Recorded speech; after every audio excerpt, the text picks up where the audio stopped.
На платформе Roblox никогда не было хорошей игры по Наруто. Пока по другим аниме из Великой Тройки разрабатывают сумасшедшие проекты, почему-то все обходят Наруто стороной. Все, что у нас есть, это давно мертвый Shield Life, Bloodlines, который завязан на PvP. И где-то там разрабатывается Kaizen 2, который тоже полностью завязан на PvP. Ах да, Bloodlines еще и платный. Но что если существует игра, которую создают, не побоюсь этого слова, гений? Проект по Наруто, который поменяет правила игры, может спокойно посоревноваться с Real Sis'ом, а в некоторых аспектах даже лучше его. Я тебя заинтересовал? Тогда приятного просмотра.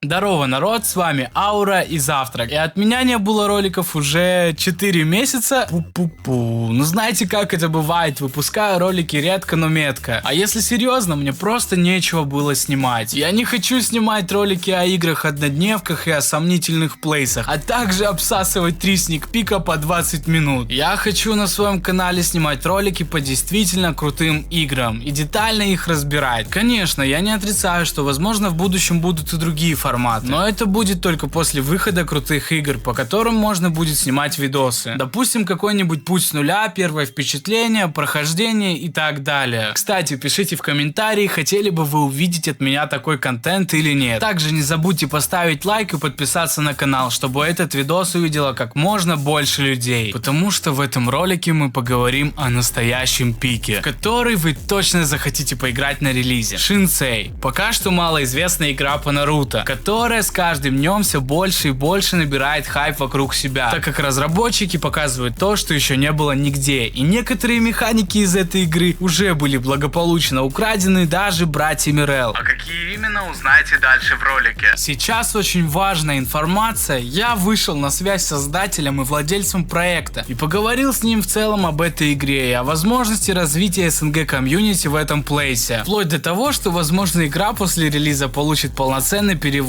на русский язык. Такого нет ни в одной игре на платформе. Также возможно появится СНГ чат в официальном Discord сервере. Так что все зависит от вашей активности под роликом. Чем больше людей увидят этот видос, тем значимее это будет для разработчиков игры. А также если много людей посмотрит ролик, мы попадем в эксклюзивное тестирование для контент-креаторов. И у нас будет эксклюзивный материал для вас, которого больше нет ни у кого. Братва, я никогда не буду советовать вам плохих игр. Я очень сильно верю в этот проект, и раз я снимаю о нем ролик, мне действительно есть чем вас удивить. Начнем с самого начала и потихоньку будем доходить до самого вкусного. Погнали, даты бою!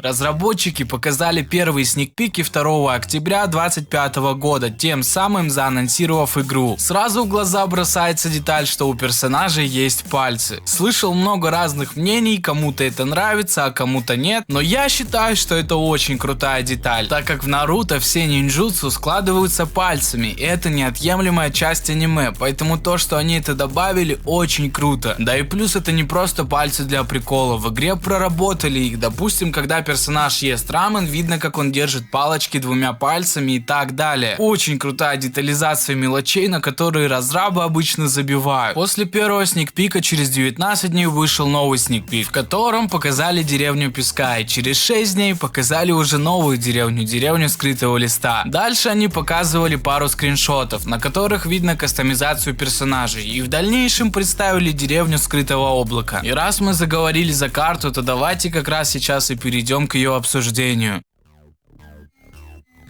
Карта в игре на самом деле мне очень нравится. Она не привносит по внешнему виду чего-то нового, но все выполнено качественно. Лично я хочу подметить прикольные мультяшные деревья, к которым мы вернемся позже, и ее размеры. Разработчики сказали, что чтобы добраться из деревни песка до деревни облака, придется бежать пешком без паркура и других особенностей мувмента целых 45 минут. Так что я думаю, вы примерно понимаете, какие масштабы стоит ждать. Карта уже гигантская, они планируют добавить еще 2 деревни. И при всем этом обещают, что карта не будет пустой. Ожидайте кучу контента, разбросанного по всей карте. И это тоже еще не все. В разных биомах растут разные растения, которые вам придется собирать для различных зелий и ядов. Разные руды в пещерах, которые будут нужны для создания разных аксессуаров, оружия и так далее. И самое вкусное, на каждой части карты будет разная погода, которая прямиком влияет на вашего вашего персонажа. То есть, если идет снег, то становится холодно, и вы можете заболеть, и вам даже придется лежать в больнице, чтобы вылечиться. Также во время мороза на игрока накладываются эффекты замерзания. Все это будет отражаться на вашем персонаже. У вас будут краснеть щеки, и внешне будет видно, что вашему персонажу становится холодно и плохо. А также, если идет дождь, то вы будете промокать. Как раз эту механику через 2 дня после публикации подрезали братья Рел для Реалсиса. И самое жесткое, что все это работает в сочетании с различными нинджутсу, но об этом мы поговорим уже попозже. Разработчики в одном из своих интервью сказали, что хотят, чтобы каждый ощущал себя в этом мире так, будто он попал в Наруто. Они очень стараются над атмосферой и различными мелочами, которые скрасят ваше пребывание в игре. На карте будут разбросаны всякие секретные места, прямо как в Наруто, и там вы будете сталкиваться с боссами, которые даруют вам уникальные техники. Вы, ребята, будете добавлять боссов и все такое, воду и прочее.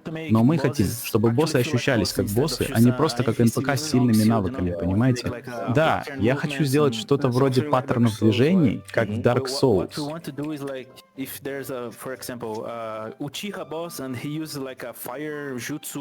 Пример. Если есть босс из клана Учиха, и он использует огненное дзюцу, вы можете скопировать его дзюцу и использовать его. А потом этот дзюцу больше никогда не выйдет, даже если босс умрет.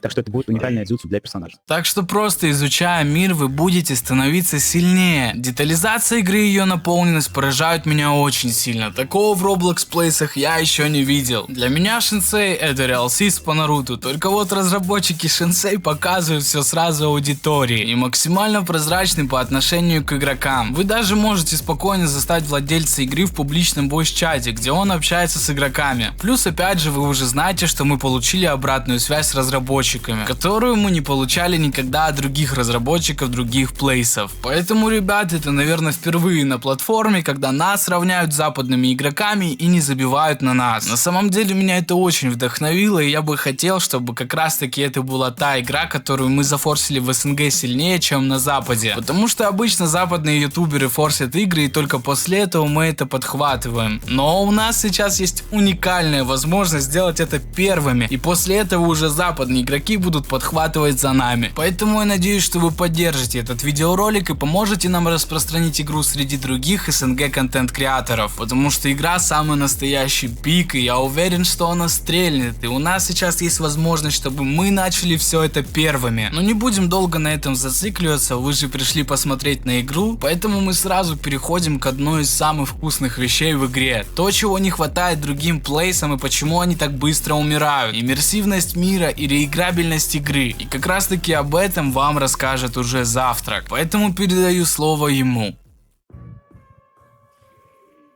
Всем привет, чуваки, меня зовут Завтрак, и я хочу рассказать вам про иммерсивность мира в Shinsei. Как вы уже поняли, разрабы реально замахнулись на что-то великое, и масштабы тут просто сумасшедшие, так что рассказать есть о чем. Всю эту огромную тему я хочу поделить на 3 главные аспекта, и вам, как потенциальным маленьким шиноби, придется развиваться сразу во всех. Начнем с базы. Это крафт, кулинария и то, как игра заставит вас исследовать карту. Затем расскажу про кастомизацию, шмотки и вообще весь лайфстайл внутри деревни. Ну и на десерт оставим самое сочное — полноценные профессии с уникальной прокачкой. И первая наша остановка — это собирательство, крафты, готовка и рыбалка. В Shinsei вы сможете собирать различные травы, добывать руды и готовить себе еду. И основная фишка тут в том, что весь мир разделен на регионы, и в каждом регионе будут расти свои уникальные травы, водиться уникальная рыба и залегать уникальная руда, так что игра буквально побуждает вас путешествовать и исследовать мир, ведь в одном регионе будет то, чего не будет в другом. Чтобы вы не потерялись во всем этом многообразии, разрабы даже завезли специальные энциклопедии растений, рыбок и прочего. И все это собирательство нужно не просто для галочки. Например, из собранных трав вы сможете варить различные зелья и яды, то есть да, тут есть полноценная алхимия. Зельями бафаете себя, а яды наносите на те же же сюрикены и остальное оружие, что даст вам весомое преимущество и зарешает в любом ПВП. Помимо алхимии, в игре также будет полноценное кузнечное дело, то есть весь этот собранный лут пойдет также и на крафт оружия и уникальных аксессуаров. И это тоже немаловажная тема для прокачки, потому что самодельный шмот будет давать вам мощные пассивные бонусы и бафы. Ну и раз уж мы заговорили про крафт, нельзя забывать и про кулинарию. Готовка здесь это супер важная фишка, потому что ваш персонаж будет банально голодать, что реально влияет на игровой процесс и накладывает определенные дебафы. Так что вовремя схавать приготовленный супчик это вопрос выживания. И все это проработано до мелочей. И даже лишь по этим мелочам уже чувствуется масштаб. Это вам не какой-то проходной аниме-слоп, где нужно тупо кликать по экрану. Разрабы Shinsei создают гигантское проработанное РПГ, где ты реально чувствуешь себя живым шиноби. Причем дальше все гораздо интереснее. Но к этому мы вернемся позже. А сейчас Аура расскажет вам про мувмент и паркур.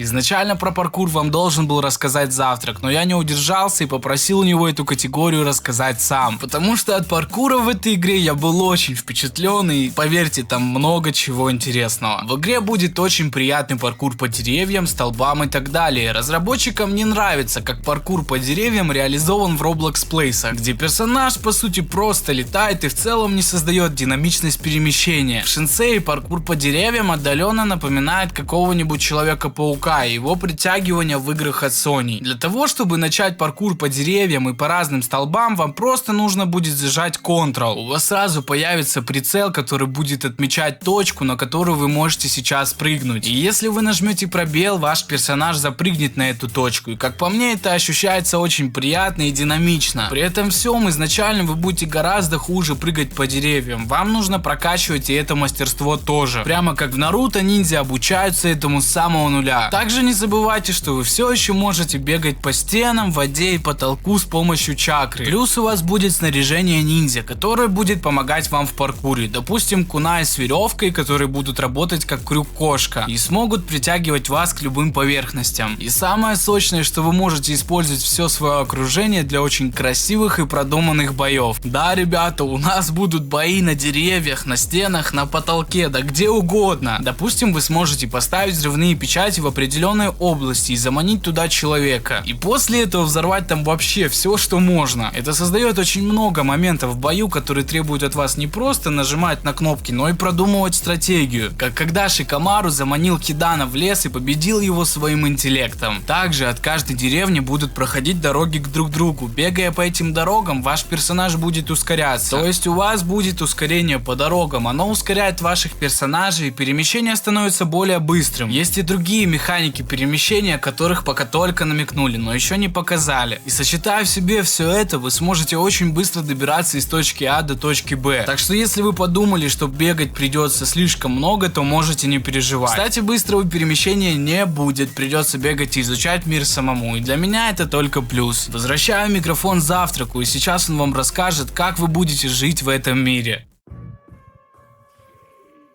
Следующий аспект — это шмотки и вообще весь лайфстайл внутри деревни. Начнем с того, что в Shinsei у вас будет свой собственный дом, который, скорее всего, можно будет кастомизировать и обставлять мебелью по свой вкус. И кажется, это первый RPG в Роблоксе, где ты играешь не за бомжа. Главная фишка тут в том, что ваше логово — это не просто пустая коробка. Там будет стоять ваш личный шкаф со шмотками, чтобы вы могли прийти домой и переодеться как вам по кайфу. Ну а чтобы забить этот шкаф крутыми вещами, вам придется топать в местные магазины одежды. И работают они точь-в-точь, как в старой доброй GTA. Подходите к вешалкам с кофтами или куртками и выбираете шмот. Также любую вещь можно красить в разные цвета, а у некоторой одежды даже есть несколько вариаций. Например, расстегнутая или застегнутая жилетка. В общем, мелочей тут куча, сами видите. Ну а после покупки все шмотки как раз и улетают в ваш домашний шкаф. Короче, бегать всю игру в одном дефолтном скине вам точно не придется. Однако, скажу больше, будут моменты, когда вам придется раздеваться. И нет, чуваки, игра не настолько иммерсивная, как вы сейчас подумали. Я имею в виду обычные сауны. Для приятного интерактива с друзьями разрабы завезли полноценные бани, так что вы сможете ходить париться туда целыми компаниями и чилить после тяжелых миссий. А также во время долгих путешествий по огромному миру вы сможете устраивать настоящий кемпинг со своими кентами, ставить палатки, разводить костры и прямо на них готовить себе еду. Но учтите, чуваки, мир Shinsei это не курорт, на деле он запредельно опасен, и за свои косяки здесь придется платить в прямом смысле слова. Если вас убьют в бою или вы подхватите какую-то жесткую болезнь, вы не просто заспавнитесь на халяву с полным хп,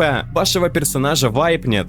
Ладно, шучу. На деле вы очнетесь на больничной койке, и местный персонал выставит вам счет за лечение, который придется оплачивать из своего кармана. Так что перед тем, как бездумно влетать в ПВП, дважды подумайте, хватит ли у вас денег на лечение. Ну а теперь, чуваки, переходим к третьему, финальному аспекту иммерсивности. Это профессии внутри игры. Мы как раз секунду назад говорили про больницы, так вот, медик это одна из профессий. Еще можно стать поваром или полицейским в деревне Шиноби. И на этом все. Это все, что нам показали. Маловато, конечно, но разрабы явно не собираются на этом останавливаться. И на релизе профессий будет куда больше. Причем сделаны эти профессии опять же не для галочки. В каждой есть полноценная карьерная лестница и прокачка, которая открывает уникальные техники, навыки и прочие плюшки. То есть вы сможете дослужиться до условного офицера полиции и получить такие штуки, которых у обычных игроков вообще никогда не будет. Как вам, например, специальные джутсу перчатки. Эта штука позволяет запечатать в себе сразу несколько ниндзюцу и активировать их по нажатию одной кнопки. По сути, легальный чит-код для замесов, ради которого реально стоит постараться на службе. Фух, с иммерсивностью закончили. А теперь, чуваки, приготовьтесь. Мы плавно подобрались к самому мясному, сочному и сумасшедшему блоку, к боевой системе. И сразу спойлер, боевка в Shinsei вообще не похожа ни на одну другую игру в Роблоксе. Разрабы не стали халтурить и копировать систему парирования из Дипокена, как это делают все. Они решили создать уникальную механику, и дьявол тут кроется в запредельных деталях. Начнем с оружия. Его в игре будет просто дохренища. Дефолтные кунаи и катаны вы спокойно купите в первой же лавке, но самый кайф это редкие и легендарные оружия, которые вам придется крафтить или искать по миру. Например, те самые эхо-перчатки Досу из деревни Звука. В игре при серии ударов они накладывают жесткое оглушение и размывают экран. Нам даже показали клинки Асумы, на которые можно накладывать чакру для большего урона. Я уверен, на релизе мы увидим и меч Забузы, и кучу другого легендарного шмота, потому что разрабы плотно занялись контентом и, думаю, перенесут очень много крутого оружия из Наруто. При этом проработанность самого взаимодействия с оружием вообще ломает все привычные шаблоны Роблокса. Например, забудьте про блоки кулаками. Если вы попытаетесь голыми руками отбить летящий кунай или удар катаны, вы все равно получите урон, потому что вас буквально режут железом по рукам. Кулаками теперь можно блочить только кулаки. По-моему, мега приятная деталь. Да и касты стали реалистичными. Если с мелкими кунаями в руках ты сможешь сложить ручные печати для ниндзюцу, то с огромной катаной персонаж сначала должен будет убрать ее за спину, ведь кастовать техники с 2-метровым мечом в руках физически невозможно. Ну и самое главное, скиллы оружия здесь используются прямо из хотбара. Запомните этот момент, дальше поймете, почему это важно. А теперь переходим к механике, от которой просто отвисает челюсть. Разрабы завезли полноценную физику и клэши для метательного оружия. То есть каждый кунай в игре это не просто какой-то визуальный эффект, это реальный объект со своей коллизией. Например, представьте ситуацию. В вас летит вражеский кунай, а вы можете на таймингах кинуть свой и отбить вражеский прямо в воздухе. Да разрабы пошли еще дальше и перенесли в игру способности Итачи и Саски, связанные с кунаями. Так вы сможете запустить один кунай, следом сразу второй, они столкнутся в полете и первый резко изменит свою траекторию. То есть так можно ювелирно закидывать снаряды за стены и за углы, где крысит ваш соперник. Здесь все ограничивается только вашей фантазией. И плавно переходим к ловушкам и взрывным печатям. Это вообще отдельное искусство, потому что оружие в игре жестко взаимодействует с миром, что открывает вам очень большие возможности. Например, вы можете наклеить взрывные печати на землю, деревья или стены зданий, устраивая полноценные засады для игроков. А если грамотно подготовить территорию и заманить туда какого-то чувачка, превосходство в бою будет стопроцентным. Я уже представляю, какие тактические приколы можно будет проворачивать на боссах, прямо как как Конан, когда она устроила ловушку для Обита из миллиарда взрывных печатей. И помните, я говорил о том, что скиллы оружия используются из хотбара. Сейчас Аура расскажет вам о нинджутсу, и вы поймете, почему это важно. Ну что ж, теперь поговорим про нинджутсу. Наверное, самая сложная и самая захватывающая механика в игре. В Шинсей нинджутсу нельзя будет использовать с помощью одной кнопки. Возможно, вначале вы вообще не будете обладать какими-либо техниками. Вам придется играть, находить их и изучать. Все они имеют свои прогрессии и вариации, которые зависят от разных кланов. Допустим, изначально вы не сможете использовать нинджутсу, которое вы получите. Вам нужно будет улучшать его по мере использования. То есть вы овладеваете мастерством техники, и она становится со временем лучше и прокачанней. Расскажу на примере. Изначально ваша техника огня будет маленьких размеров, и с самого начала она будет получаться с ошибками, либо вообще не работать. Но чем чаще вы будете ее использовать, тем сильнее она будет прокачиваться, наносить больше урона и будет увеличиваться в размерах, плюс затрачивать меньше чакры. Ты получаешь дзюцу, например, огненный шар. При первой попытке его использовать, оно будет срабатывать с ошибками, потому что твой персонаж как бы учится этому дзюцу. То есть ты пытаешься использовать дзюцу огненный шар, а оно не срабатывает, снова не срабатывает. Также в игре у одного нинджутсу есть две способности, на левую и правую кнопки мыши. Теперь вернемся к вариациям у разных кланов. Допустим, есть клан Каминари, который специализируется на молниях. Также в этом клане молнии черного цвета. Так что если вы будете изучать техники молнии, они будут черного цвета в этом клане и, возможно, будут обладать повышенным уроном. Очевидно, у Учих техники огня будут более сильными и массивными. Теперь перейдем к самому вкусному и самому сложному. Как же использовать нинджутсу? Все нинджутсу в игре используются с помощью печатей, то есть одна кнопка — это одна печать, так называемое складывание пальцев определенным образом. У разных техник разные печати, и вам придется запоминать и учить их. На некоторых очень сильных техниках нинджутсу печати может быть даже около 9 штук. Но не волнуйтесь, у вас будет шпаргалка слева экрана с буквами, которые нужно нажимать для того или иного нинджутсу. Конечно, в игре есть исключения. Допустим, Расенган не требует печати, а значит вы сможете использовать его из хотбара, нежели кастовать печать. В игре обещают как минимум несколько легендарных техник из аниме на старте, такие как Райкири, Кирин и так далее. Очевидно, в будущем этот список будет пополняться. Также вы сможете по мере прогрессии получать перчатки, которые дадут вам использовать нинджутсу одним нажатием кнопки. Но, конечно же, есть но. Это нинджутсу будет ограничено 30 статами и будет требовать чакры столько, сколько требовала у вас техника 50% мастерства назад. То есть, если у вас техника прокачана полностью, чакры будет потребляться, как когда техника была прокачана всего на 50% мастерства. Я думаю, изначально, конечно же, будет сложно пользоваться нинджутсу, но эта механика очень интересная и необычная. И самое главное, я думаю, из-за этой механики вы будете отлично ощущать, как кастуете свой нинджутсу. Фанаты игры уже сделали сайт, на котором можно потренировать свой нинджутсу. Если хотите, оставлю ссылку в комментариях. Там уже есть почти все техники, что показывали, и даже генджутсу. Так что если вы натренируетесь, возможно, нинджутсу вы будете кастовать лучше других. Теперь передаю слово Завтраку, и он расскажет вам о том, как стать Рок Ли, а точнее о тайджутсу.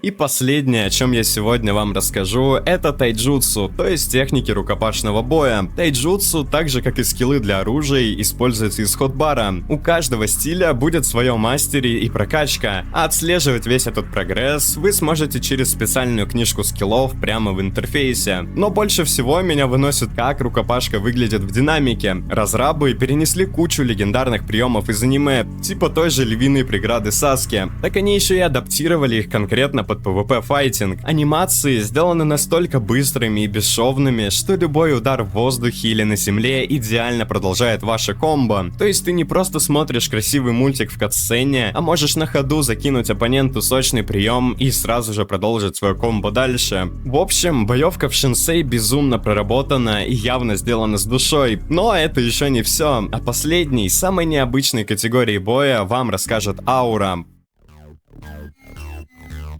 Осталась последняя категория боя. О, великий Шаринган в моих глазах, да ты боёк. Генджутсу. Техники, которые не наносят прямой урон, но могут здорово так подпортить геймплей тому, кто на вас напал. Если вы полностью овладеете генджутсу, то сможете вертеть оппонентами так, как захотите. Многие генджутсу напрямую посылают иллюзии на игроков, которые перемешивают им кнопки, чтобы они не смогли использовать нинджутсу. Выключают полностью зрение противника или заставляют его бесконечно падать в бездну. И конечно же в это время вы можете спокойно избивать типа без каких-либо последствий. Я впервые вижу, чтобы генджутсу было так классно реализовано, что это не просто катсцена и все, а полноценная механика, которая влияет на геймплей. Как всегда, разрабы доказывают, что любят проект всей душой и не пытаются схалтурить. Респект работягам. Кстати, пока мне неизвестно, будет ли Шаринган давать какие-то генджутсу или нет, но скорее всего будет, либо это будет добавляться со временем. Большинство генджутсу используется так же, как и нинджутсу, то есть вам придется складывать печати. Почему я сказал большинство? Потому что если будут генджутсу у Шарингана, то они не должны требовать печати. Достаточно будет посмотреть оппоненту в глаза и все. Одним взглядом я могу поставить на колени кого угодно и так далее.